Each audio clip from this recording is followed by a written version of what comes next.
Bismillah, assalamualaikum warahmatullahi wabarakatuh.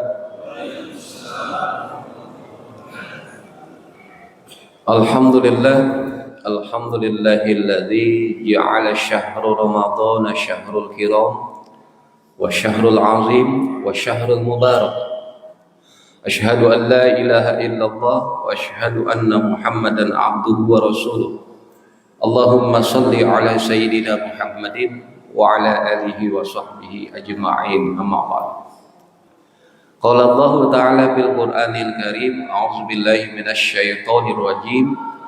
Bismillahirrahmanirrahim. Ya ayyuhalladzina amanu kutiba 'alaikumus syiyamu kama kutiba 'alal ladzina min qablikum la'allakum tattaqun. Shadaqallahul azim. Wa qala Rasulullah sallallahu alaihi wasallam, man shoma ramadhana imanan wa ihtisaban ghufira lahu ma taqaddama min dzambi. Hadirin sidang pengajian ba'da subuh yang dirahmati Allah. Dalam kesempatan ini marilah sama-sama kita pertama mengucapkan bersyukur kepada Allah Subhanahu wa taala karena kita masih diberikan jatah usia untuk menikmati indahnya bulan suci Ramadan.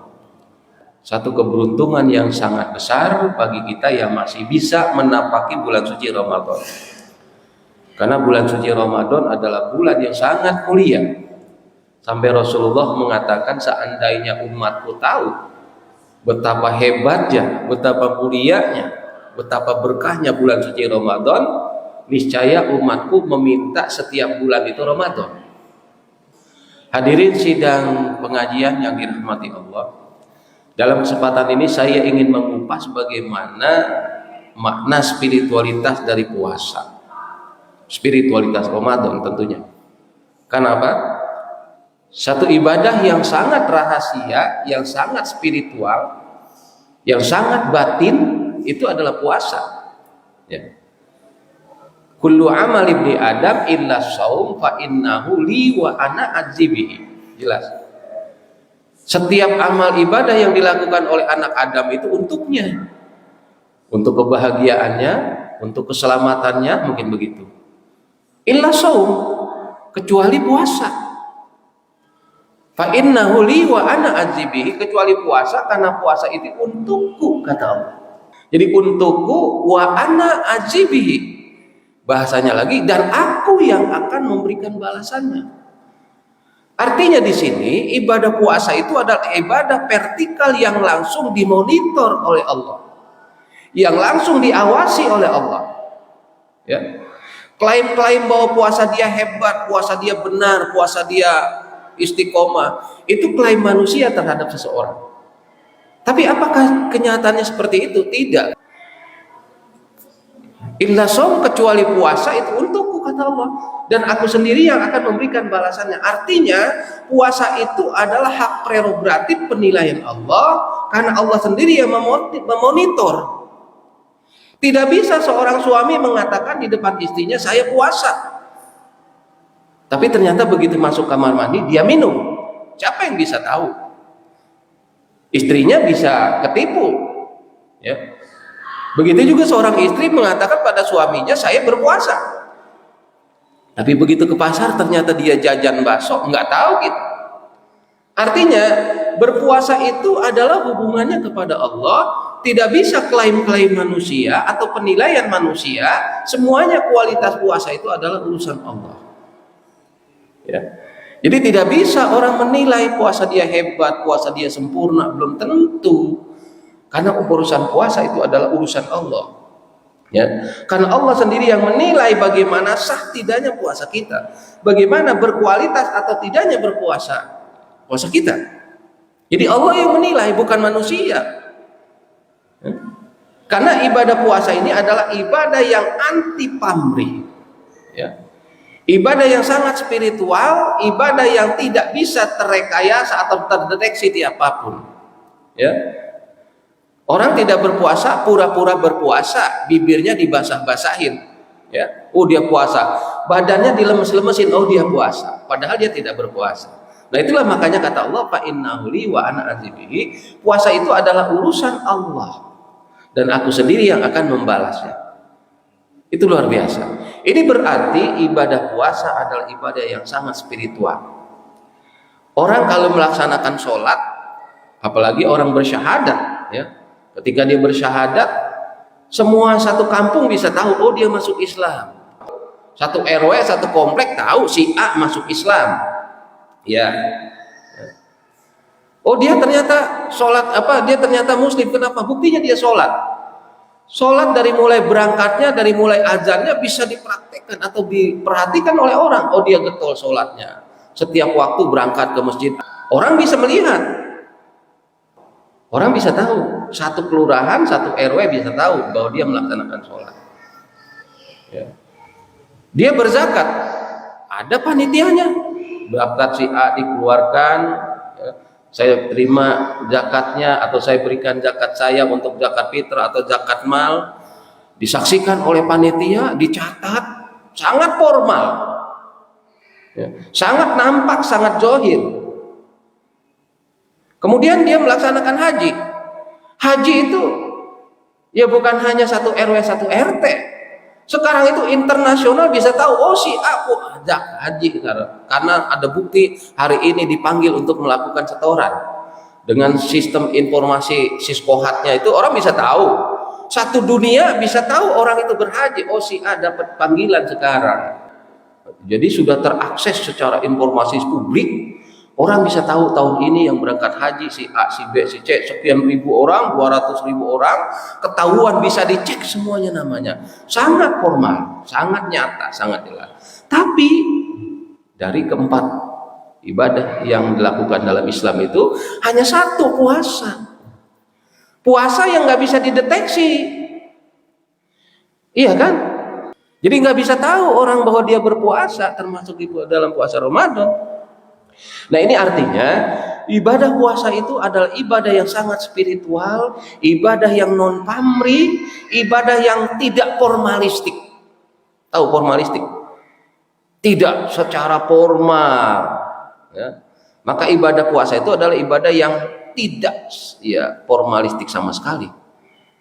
Kalau formalistik itu kan tadi seperti formal, kelihatan melaksanakannya, prakteknya, diperhatikan orang, disaksikan orang, bahkan bisa dinilai oleh orang. Tapi kalau puasa tidak. Ini artinya kita masuk core di sini bahwa berpuasa itu amalan yang sangat prinsip, amalan yang sangat bisa mewarnai seluruh konteks-konteks amalan ibadah-ibadah rukun Islam yang lain. Dia sholat yang dengan puasa, artinya sholat puasa itu adalah bagaimana dia sholat yang hubungannya langsung kepada Allah, vertikal, wa innahu li wa ana azibihi tadi, ya. Tidak ada pamrih di situ, dia sholat tidak mau dilihat oleh tetangga, bukan karena tetangga, bukan karena istri, seperti tadi orang puasa, sholat yang didasari dengan nilai puasa. Ya. Puasa adalah kedisiplinan, puasa adalah bagaimana menahan emosi, puasa bagaimana bukan hanya menahan lapar dan haus dan sebagainya. Karena ketika kita sholat pasti berpuasa, iya kan? Setiap kita sholat pasti berpuasa. Kendati puasa itu puasa formal atau tidak, ketika kita sholat kita tidak pernah makan, tidak boleh makan. Ketika kita sholat tidak boleh minum. Jadi bersolat adalah sholat yang berpuasa. Jadi amalan puasa itu bisa dilaksanakan ketika dalam amalan apapun dia berzakat sambil berpuasa, ya kan?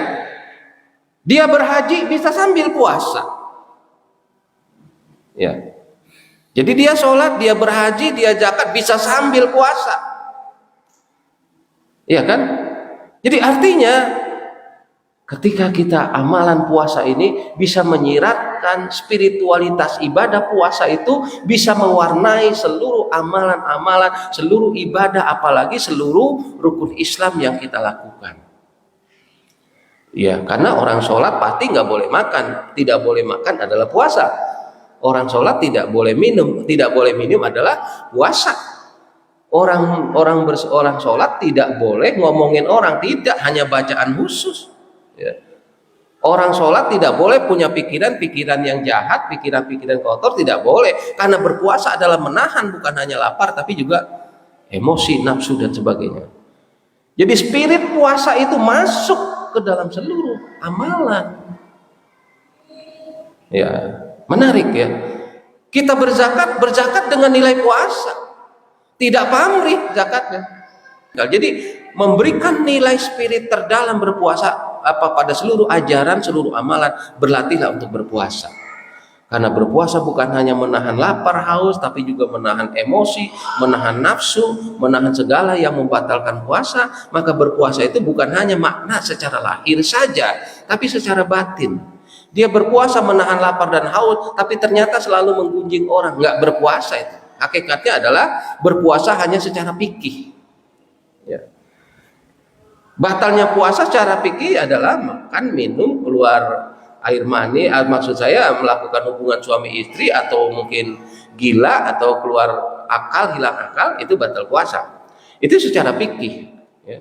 Tapi banyak yang secara fikih tidak batal, tetapi secara spiritualnya belum tentu. Ya. Dia berpuasa menahan lapar, haus, tapi membicarakan orang, menggunjing orang, jahat sama orang, menipu orang, perdagangan pinter dia, mainnya main nipu-nipu terus. Iya kan? Nah, artinya di sini berpuasa adalah mengandung spirit yang sangat dalam dan bisa mewarnai seluruh amalan ibadah kita. Nah, maka berpuasa itu menjadi sebuah lingkaran yang bisa masuk ke seluruh amalan ibadah kita lain. Nah, dari hari ini kita sudah sama-sama berada pada konteks memasuki bulan suci Ramadan, maka memasuki Ramadannya saja kita sudah harus bergembira. Kenapa? Bergembira kita akan masuk ke dalam dunia spiritual. Bergembira kita akan masuk kepada dunia yang vertikal, langsung kepada Allah. Bergembira langsung kita dimonitor oleh Allah. Bergembira macam-macam semua. Man fariha bidukhuli Ramadan harramallahu jasadahu ala nirot. Ini dalam kitab Durratun Nasihin dijelaskan begitu. Barang siapa yang gembiranya saja menyambut bulan suci Ramadan, maka diharamkan dia terkena api neraka. Amin. Ya. Puasa ini begitu hebat memang. Ya. Jadi baru gembiranya saja sudah dijauhkan dari api neraka, begitulah konteksnya. Nah, ini artinya bagaimana kita memasuki Ramadan dengan penuh gembira, itu salah satu prinsip bagaimana metode kita untuk memperoleh puasa yang bermanfaat atau berkah. Ya. Mudah-mudahan kita termasuk orang yang mendapatkan kemuliaan bulan suci Ramadan. Inilah spiritualitas puasa yang begitu dalam, Ramadan yang begitu dalam. Maka jangan sampai kita mengabaikan kesempatan ini. Belum tentu tahun depan kita masih bisa berpuasa.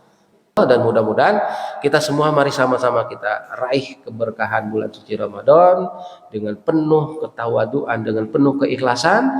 Mari sama-sama kita laksanakan Ramadan. Mudah-mudahan Ramadan ini menghasilkan kebermanfaatan, keberkahan, dan menghasilkan itqun minan nar bagi kita. Amin ya arhamar rahimin. Mudah-mudahan apa yang saya sampaikan bisa bermanfaat, dan mohon maaf apabila ada kekurangan dan kehilafan. Sebagai manusia biasa, apa yang saya sampaikan adalah sesuatu yang terbaik dari saya. Kalau Bapak Ibu sekalian menginginkan lebih baik dari ini, saya tidak mampu, karena kemampuan saya hanya sampai situ. Terima kasih atas segala perhatian. Wabillahi taufiq wal hidayah. Wassalamualaikum warahmatullahi wabarakatuh.